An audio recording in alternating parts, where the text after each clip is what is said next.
Alguém aí pediu um delivery? Já prepara o seu combo de batatinha, refrigerante, que vai começar o Pode Falar. Meu nome é Rayane, eu sou do curso de Publicidade e Propaganda e estamos muito felizes da nova temporada do Pode Falar. Pessoal, meu nome é Larissa, eu sou do 3º ano do curso de Publicidade e Propaganda aqui no Unisalesiano. Então, gente, hoje vamos falar sobre uma coisa muito legal, um tema super dinâmico, super envolvido na atualidade, né? Mas primeiro vamos apresentar o professor que veio aqui nos prestigiar para abrir a nova temporada, tá? Vamos ver se vocês sabem quem é. Ele é publicitário, especialista em computação gráfica e mestrado em gestão educacional, com mais de 2 décadas de experiência em comunicação estratégica e coordenador de marketing do Unisalesiano Araçatuba. Será que com essas vocês já sabem quem é? Lidera campanhas publicitárias institucionais, estratégia de brand e presença de marca em eventos e ações externas. Desde 2009, atua como professor universitário na graduação e na pós-graduação, conectando práticas de mercado e formação acadêmica na área de publicidade e propaganda. E aí, vocês já sabem quem é? Você já sabe quem é, amiga? Eu já sei, gente. Esse é bem conhecido, hein? Então, vamos receber aqui nosso professor Marcon Luiz Malaquias.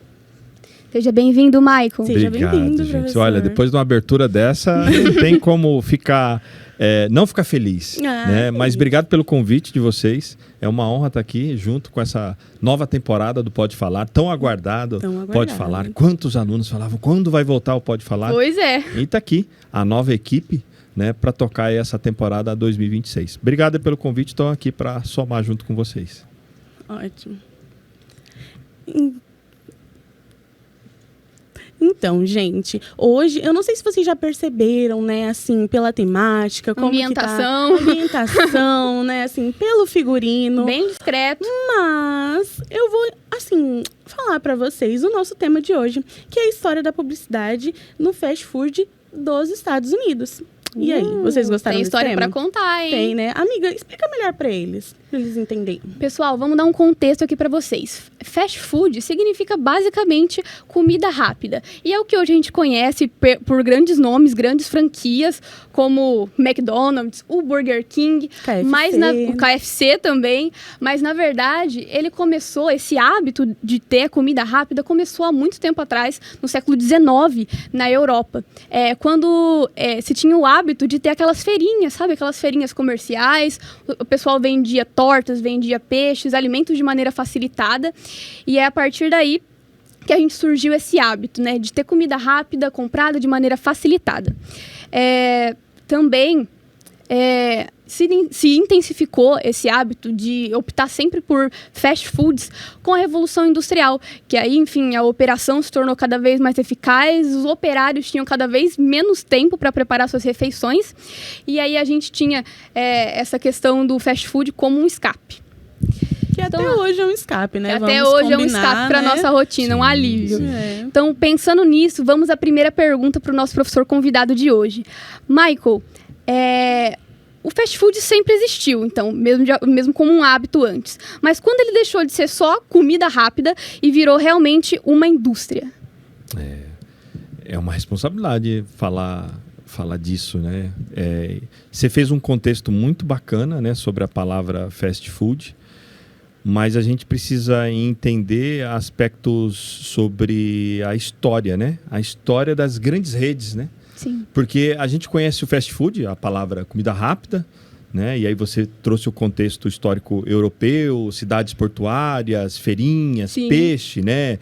Revolução Industrial. A Inglaterra é muito famosa pela questão dos pratos típicos envolvendo peixe. Sim. Estranho isso, né? A comida típica de Londres é peixe frito. Exatamente. Né? É peixe frito.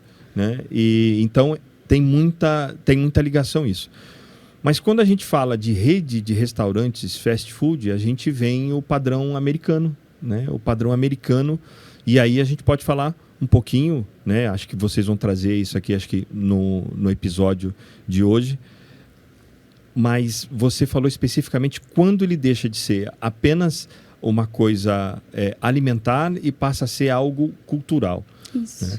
Então a gente precisaria analisar desde lá do início do século, né, desde ali da década de 1920, né, com o restaurante White Castle, né, que talvez quebra ali uma imagem muito ruim que se tinha do hambúrguer, né, o hambúrguer era uma coisa suja, né, e ele começa a trabalhar a questão da confiança, né, na comida rápida, padronizando as cozinhas, né, trazendo essa linha da cozinha branca, do inox. Isso, do inox, para dar essa sensação de limpeza, de segurança alimentar, né? Então, ali começa, né, a primeira rede de fast food é essa linha de hambúrgueres que existe até hoje, né? Eles têm mais de 370 unidades hoje, né, nos Estados Unidos.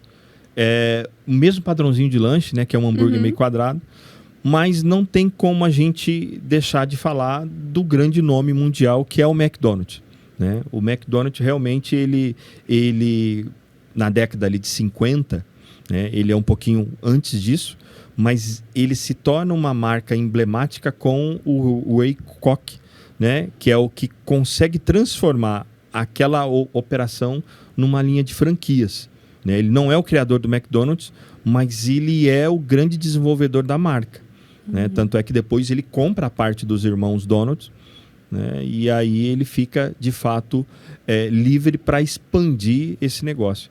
E no início era uma marca que vendia o estilo de vida americano, família, né? E aí vai tendo uma evolução nisso, até virar cultura, né? Então, quando ele vende o estilo de família americana, né? Então, assim, eu estou vendendo o estilo americano de viver, né? Isso começa, de fato, a virar uma cultura. No filme, não sei se vocês já tiveram a oportunidade de assistir Fome de Poder, né? Sim. Ali consegue sintetizar muito bem, né? E até um filme bem polêmico, né? Porque existem ações e atitudes deles que a gente não sabe se é ética, se não é bem ética. Se... não é tão ética assim. Não é ética, mas... Questionável. É um pouco questionável. Porém, né, na história de algumas empresas, né, existem situações que requerem esforços, né, para que ela possa expandir. Mas aí a gente se pergunta, a que preço, né? Então, aí isso é uma outra questão que a gente poderia discutir num outro episódio.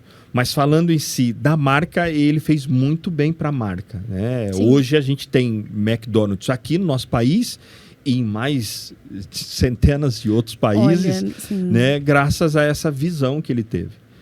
E isso ficou tão forte na cultura americana, né, de tomar, né, de comer um lanche rápido com um refrigerante, com uma Coca-Cola, que é outra coisa, né, muito importante, que ela se enraizou. Né? Ela se enraizou culturalmente no padrão americano e isso foi vendido para o mundo todo. Sim, no padrão de vida também. Aqui no Brasil, a gente tem esse hábito de comida caseira, né? Comida caseira, comida de mãe, de vó, de família, é tudo. E aí tem uma parcela da população que chega a encarar os americanos como preguiçosos por adotar esse tipo de estilo de vida, consumindo mais industrializados, consumindo fast food, agindo com a comida de uma maneira mais preguiçosa, digamos assim, entre aspas, sabe? E aí a gente vê como que o hábito, né, esse hábito da comida rápida, do fast food, ele se enraizou de verdade no cotidiano dos americanos, norte-americanos. Mas é muito da cultura também, né? Da cultura do lugar, tipo, a rotina que as pessoas têm, como é aquele lugar. E aí que entra a minha próxima pergunta, que é, você acha que a publicidade teve um impacto para se transformar nessa grande revolução que foi? Você acha que a publicidade de alguma maneira influenciou? Sem dúvida, né? Se a gente for pegar lá atrás, então, quando a White Castle tinha um produto e esse produto tinha uma imagem ruim, né? Comida suja, né? Mal vista, e de repente, como é que você mostra isso para uma sociedade? Você começa a trabalhar a publicidade. A publicidade, ela teve um fator informativo, né, para toda aquela população, para mostrar, olha, é o seguinte, nossas cozinhas são assim, nossas cozinhas têm esse padrão, para mostrar para a sociedade, nessa primeira etapa, confiança. Então, a publicidade teve um papel informativo, num primeiro momento, para atrair confiança. Depois, ela começou a trabalhar a questão da cultura. Então, vamos montar aqui o padrão americano de estilo de vida, né? Olha aqui, família unida, junto, isso. E aí, ela foi escalando isso. E isso vai virando uma cultura. Você começa a ter o desejo de ter aquele produto. E aí entra o McDonald's. O McDonald's, nesse sentido, ele começa a expandir as suas unidades franqueadas, vendendo essa ideia de padrão de vida americano, o sonho de vida americano. E depois a gente começa a expandir isso mais adiante, certo? Ali para a década de 90, 80, começa a questão da emoção, da infância, entra o Ronald McDonald, que vira uma figura emblemática, né? E a publicidade fazendo com que isso chegue, né, culturalmente em outras nações. Aí começa a expandir isso fora da cultura americana, começa a expandir a cultura para o mundo inteiro. Né? Você começa a olhar para o Ronald McDonald e não tem como você não ter essa afeição familiar, essa coisa infantil. A gente associa ele, mas eu sinto que aqui no Brasil não pegou tanto. É porque vocês são de outra geração. Vocês Vocês já nasceram no período em que essa onda já estava diminuindo muito. O popular, né? era o McLanche Feliz na nossa fase. O McLanche Feliz McLanche até hoje. Até hoje ele continua. Perdura. Porém, a imagem já do Ronald, ela passa. Né? Por quê? Porque aí são fases. Né? Então a gente falou da fase da informação para mostrar de que o fast food é uma comida boa, rápida, limpa, organizada. Aí vem a questão do padrão cultural americano. Aí começa a vir a questão de uma figura emblemática infantil para associar isso a coisas felizes, ao público infantil de fato. E aí a gente entra com a questão da estética e a experiência. O McDonald's começa a mudar os seus ambientes, né? Ele começa a deixar um ambiente com menos cores chamativas, com cores mais... Parece uma cafeteria luxuosa, se você for ver. Cores mais neutras. Sim. Um cinza. Exatamente. Aí ele começa a vender essa experiência, né? E a publicidade. Aí vira um pacote de brand, né? Vamos chamar assim. Com certeza. Né? Aí você vê que não é só o lanche, não é só o produto, né? É tudo aquilo que está à sua volta. Mas a gente também percebe que tudo até agora que eles usaram muito psicologia das cores. Porque as cores do Mac são muito características deles. As cores de querer passar um ambiente mais agradável para consumir no lugar é muito a cara deles. Quando eles eram mais coloridos, eram para chamar mais a atenção das crianças. Então eles usam muito a psicologia das cores. Desde dos primórdios, que era uma cozinha branca. Branco associa a limpeza. Então, assim, eles fizeram um estudo muito bonitinho, né? Além das cores, eles traziam também aqueles painéis de LED. É como se o lugar fosse inspirado em playgrounds, justamente para atrair e conversar com o público infantil, trazendo as estratégias de mascotes também, que falavam com eles. E aí tirava tanto o foco que era dos pais, né? O atrativo para os pais era aquela coisa da conveniência, do ser rápido, de ser útil. Mas para as crianças era um encantamento, era ir no Mac, ai que experiência, e ver o palhaço mãe, e tudo mais. Quero fazer meu aniversário no Mac. Ai, mãe, passa no Mac. É interessante que para os americanos, onde aconteceu todo o início dessa história, ela é trabalhada de uma forma. Para nós brasileiros, ela é trabalhada de uma outra forma, né? A história do Mac aqui no Brasil, ela começa na década do Mac não. Do Mac começa na década de 80, mas o fast food no Brasil começa na década de 52. 52 a gente tem a primeira unidade de um restaurante fast food, que é o Bob's. O Bob's começa a história do fast food no Brasil, no Rio de Janeiro. Né? No Rio de Janeiro não, desculpa. No Rio de Janeiro é a primeira unidade do Mac na década de 80. Mas ele começa no Brasil em 52, o Bob's, e o McDonald's só vem chegar no Brasil na década de 80 em Copacabana. E o McDonald's, ele vira um status social pra gente. Realmente. É um evento você ir no McDonald's. Diferente dos americanos, que ir no McDonald's é como se for aqui pra gente, numa padaria, comprar uma coxinha. Sim. Que é normal, né? Para nós, não. É o que você acabou de falar. Eu quero fazer meu aniversário no Mac. Isso é uma coisa muito nossa, né? Muito nossa do brasileiro. De ver o que a gente vê nas publicidades, ver na TV e principalmente a gente aqui no interior, gente. Mas no Mac é um ambiente, tipo, meu Deus, eu estou num restaurante que é a mesma comida que um americano come e que olha como ele é diferente dos outros que eu encontro, tipo, uma lanchonete normal no meu bairro, é diferente, sabor é a multinacional que veio pra diferente. cá. Então é um evento. É um Principalmente evento. pra gente do interior, que é uma lojinha ou outra, diferente das cidades grandes, que tem várias unidades, né, de fast foods e tal, e uma muito perto da outra também pra competir. Mas isso acontece bastante. com certeza. E outra estratégia aí pra gente comentar hoje. Ah, legal. É legal até tocar nesse assunto, porque tem uma história de uma palestra que eu assisti na época da faculdade ainda. Fui em São José do Rio Preto, assisti um publicitário que foi... ele foi um diretor de arte de uma grande agência em São Paulo. Depois ele foi para Buenos Aires. E um dos clientes em Buenos Aires, o maior cliente da agência, era a operação do McDonald's lá.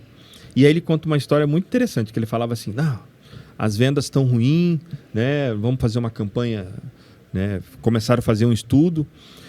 E aí ele conta a história e falou, cara, é impressionante. A gente foi descobrir lá em Buenos Aires que a gente faz um estudo, o McDonald's faz um estudo da região que ele vai implantar na cidade. Então, ele estuda o fluxo de veículo, o fluxo de pessoas, aonde tem mais visibilidade, isso, para onde nasce o sol. Ela faz todo um estudo, vai lá e monta a unidade. O que o BK faz? Vai lá e monta do lado. Copia. Não, Espera porque ele copiar. fala, ele já investiu, ele já sabe que ali é bom, ele vai lá e coloca do lado. O amigo que copia, mas não faz igual. Exatamente. Mas é uma outra linguagem, né? Vocês estão aí caracterizadas com uma marca muito forte deles, né? Sim, muito. Né? O BK é o grande... King, né? É o grande concorrente, né, do McDonald's.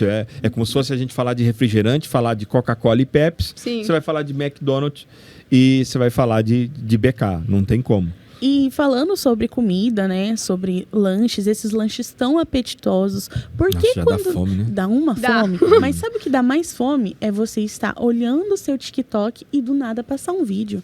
Por quê? Explica pra gente por que dá essa vontade absurda. Nossa, me ocorre diariamente. Diariamente, gente. Na aula de fotografia, não sei se vocês vão lembrar, eu falo muito disso, né? Que você chega lá, você olha aquela foto maravilhosa daquele hambúrguer suculento, daquele queijo, que você olha a foto, você vê ele derretendo, você parece que sente aquilo, você fala, eu quero aquilo. Né, aquilo que eu quero. Como é que uma imagem ela pode cativar e aguçar gatilhos no nosso? Ela tem esse sentido, né? Ela vai ativar gatilhos na gente. Né? E saber que essas fotos são todas produzidas a maior parte das vezes, A maioria né, das vezes não é real, gente. Já vou dizer pra vocês, não é real. A gente aprendeu aqui que não é. Fiquei decepcionada? Um pouquinho, mas é a realidade, né? Mas o lanche é bom, né? Não, o lanche é bom, De qualquer maneira. Mas voltando a falar sobre, você falou do TikTok, né? Essa, vamos dizer agora, é a última grande virada das campanhas, né, das redes fast food, que é olhar para dados, que é olhar para o digital. Né? Os aplicativos de comida mudaram demais, né, a forma com que a gente lida com o pedido de comida, né, com que a gente alimenta. Até um tempo atrás, sem internet, você tinha que se deslocar para ir até o restaurante, que era um evento, né? Reunir com os amigos, tudo, em volta, lá e tal. E hoje, se você tiver vontade de comer, você vai abrir um aplicativo, você vai abrir um iFood da vida, né? E ali vai estar uma enxurrada de fast food para você. Então, só que o gatilho disso funciona onde? Nas redes sociais, no TikTok, no Instagram, no Facebook, no YouTube. Né? Ali é uma ponta, né, para chegar até um aplicativo que consolidou a questão de dados e a forma com que a gente se alimenta hoje. Sim, e a gente pode ver também que a estratégia, por ter ido para o digital, mudou. E aí, uma pergunta para o senhor. O senhor acha que a estratégia de um anúncio bem produzido ou de um creator falando sobre o produto, qual o senhor acha que faz mais sentido? Tipo assim, os dois têm o mesmo alcance? Um passa mais verdade do que o outro? Qual a opinião do senhor a respeito disso? Tudo depende do canal de onde se está trabalhando isso. Né? Se você está numa rede social, um creator, você tem mais confiança ou você tem mais tempo de tela com um creator do que talvez com uma propaganda que você vai passar. Né? Se você está numa mídia aberta, a propaganda ainda ela é mais interessante. Então, assim, existem formas de se comunicar em cada um dos canais de mídia. Né? A mídia impressa que ainda existe, né? Os portais de notícia, que é uma outra coisa, as redes sociais, que é um outro tipo de linguagem, a TV aberta, né? O Spotify, né? Que é a migração da rádio para um streamer, sabe? Um streamer, né? Você está assistindo lá um Netflix, um Disney, sabe? Um Disney Plus, né? E você vai ver um comercial, às vezes, no meio, é um outro tipo assim de linguagem. Mas se o canal for uma rede social, o creator tende a ter mais conversão. E falando sobre isso, a gente trouxe um vídeo para mostrar para vocês, né, sobre este assunto, que é muito interessante, né, porque tá mudando as coisas, né, e a gente tem que se adaptar, tem que entender todas as formas de como funciona. Então vamos lá ver o vídeo, gente? Vamos sim, vamos sim. Esse é o comercial.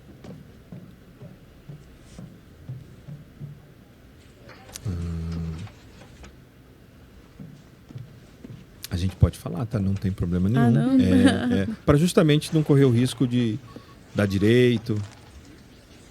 Tá, então. Entendeu? Olha só. Gente, muito criativo. Nossa, essa logo tem uma história, viu, gente? Eu vi recentemente no TikTok, eu acho que era um creator usando, acho que pintando a logo do Mac com um fundo verde. E aí nos comentários tinha uma chuva de gente falando, gente, ele tá mudando. Que isso? Não tem como pensar no Mac sem pensar em vermelho. E aí tinha outro pessoal respondendo, não, esse vídeo era realmente de um gringo. E na região que ele morava, é essa a adaptação cultural, a adaptação de branding que o Mac fez pra se adequar. E o Mac, ele não faz só, tipo, mudar as cores, as paletas, mas também o cardápio. E, tipo assim... De acordo com a região. De acordo sim. com a região. Se você vê um Mac daqui, um Mac da França, tem coisa diferente. Um Mac do Japão tem outra coisa diferente. Sim, E sempre é tem muito legal. Ele sempre tenta puxar alguma coisa típica, né? Sim. Típica do país ou da região, né, Lara? Então, na França, né, você vai encontrar um croissant, que é específico Tem. de lá. No Japão, você vai encontrar alguma coisa relacionada a um lamen. Tem um milkshake de matcha, que é um chá.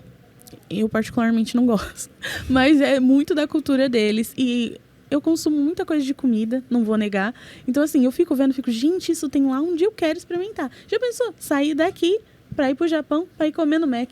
Gente, tem real Olha gente isso. que faz isso. Eu vi uma creator, eu não lembro o arroba dela, o nome dela, mas ela fez uma série de vídeos justo por isso. Ela fazia viagens pelo mundo, ela falou assim, provando, uma série de vídeos, provando o cardápio do Mac em diferentes países. Ela provou na Espanha, ela provou no Japão, e era muito diferente ver, tipo assim, como que o cardápio é totalmente adaptado. Tem coisas que pra gente é até peculiar, né, pro nosso paladar daqui, porque a gente tá acostumado a comer, mas é legal de ver, justamente como eles fazem essa pesquisa e buscam se adequar.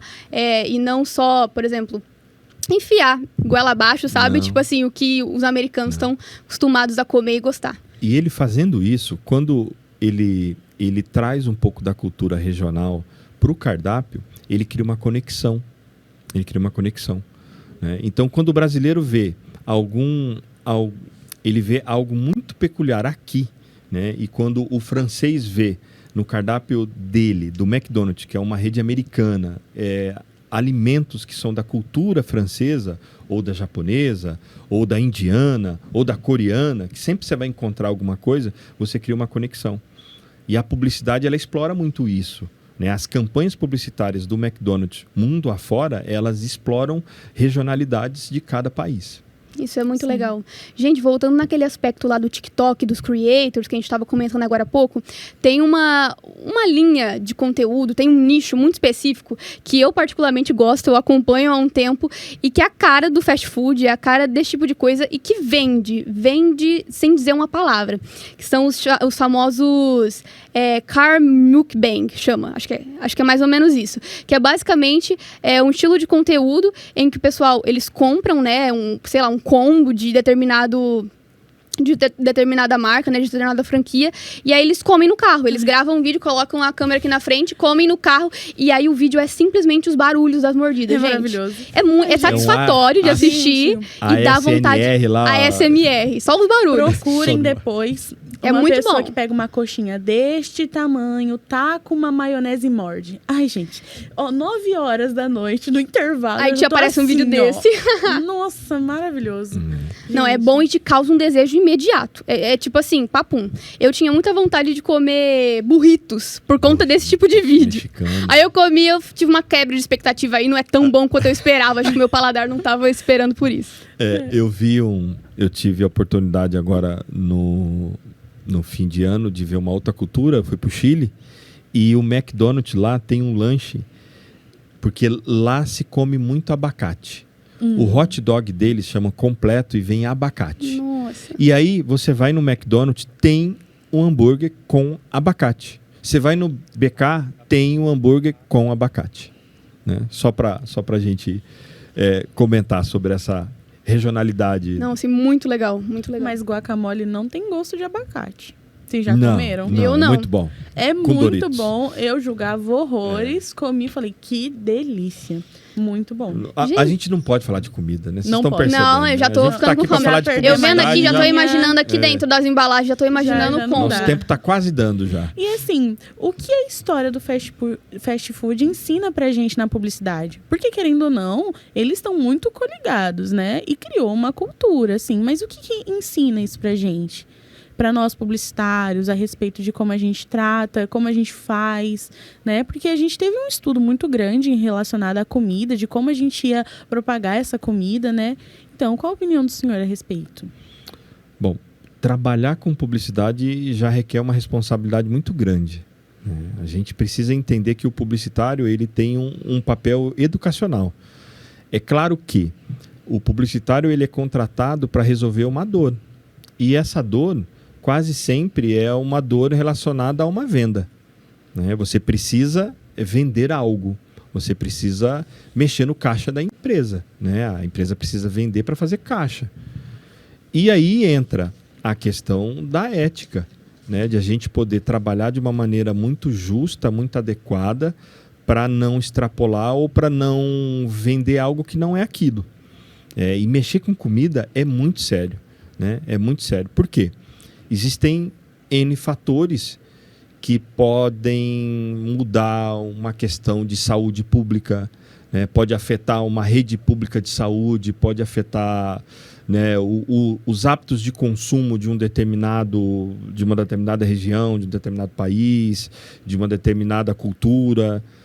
Então, o que a gente aprende esse produto, ele é fidedigno ao que oferece. Ele é um produto recreativo, né? Ele vai alimentar porque ele é saudável, ele não é saudável, né? Como é que a gente mascara isso, né? A gente tem que tomar cuidado para não mascarar, né? Porque de fato, né? O McDonald's, ele de uns anos para cá, ele implantou dentro do seu cardápio possibilidade de Mix de saladas, mix de né? salada, né? Suco, Fruta. né? Frutas, né? De você poder escolher. Fala, olha, tem aqui o nosso padrão que você pode comer com responsabilidade. É que nem bebida alcoólica, né? Se você tomar muito, você vai ter problema. Então, comida de fast food, a mesma coisa. Se você comer muito, você vai ter problema. Então, tá aqui, ó. Eu tenho a opção nossa, mas também tenho a opção saudável. O que a gente aprende com isso, né, na construção de campanhas, é sempre tratar o público com muita honestidade.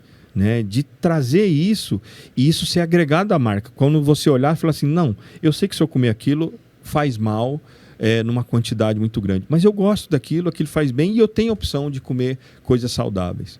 Então, assim, o que eu deixo aqui de recado para todos é sempre trabalhar com muita responsabilidade com o público-alvo, com o target. Sim. Não, eu gostei muito do assunto de hoje, a conversa de hoje foi maravilhosa. Muito obrigada, professor, por estar aqui. Obrigada pela presença. Por tudo que o senhor nos deu de informação hoje, né? O senhor gostou de estar aqui com a gente? Cara, eu fiquei muito feliz de estar junto com vocês dois aqui. Parabéns por esse novo início dessa temporada 2026. Eu acho que o Pode Falar tá em boas mãos aqui com vocês. Ah, tá. Ai, E o que senhor bom. vai voltar? Não. E era interessante também aproveitar esse momento para reconhecer toda a equipe que está aqui por trás. Sim. Aqui. Essas duas mocinhas que são a cara, né? Mas por trás tem uma equipe muito grande. São Uma duas equipe equipes. maravilhosa. Um beijo para todo mundo que tá aí, tá? A gente ama muito vocês. É uma nova Vocês temporada, arrasaram. uma nova história pra gente. Vai dar tudo certo. Mas a pergunta que não quer calar, o senhor vai voltar? Quando vocês precisarem, estarei aqui junto com vocês. Tá anotado, né? Vocês ouviram. Agora não tem como ele falar que não vai voltar. Agora sim. Então é isso, gente. Assim nos muito despedimos. obrigada. Muito obrigada por nos ouvirem até aqui. Estamos muito felizes de vocês terem nos assistido. Muito feliz pela tua participação. Por nós termos uma dupla, né? Com Bate aí, certeza. dupla. Sucesso. E é isso, então. Tchau, gente. Tchau, gente. Até o próximo episódio. Tchau, tchau.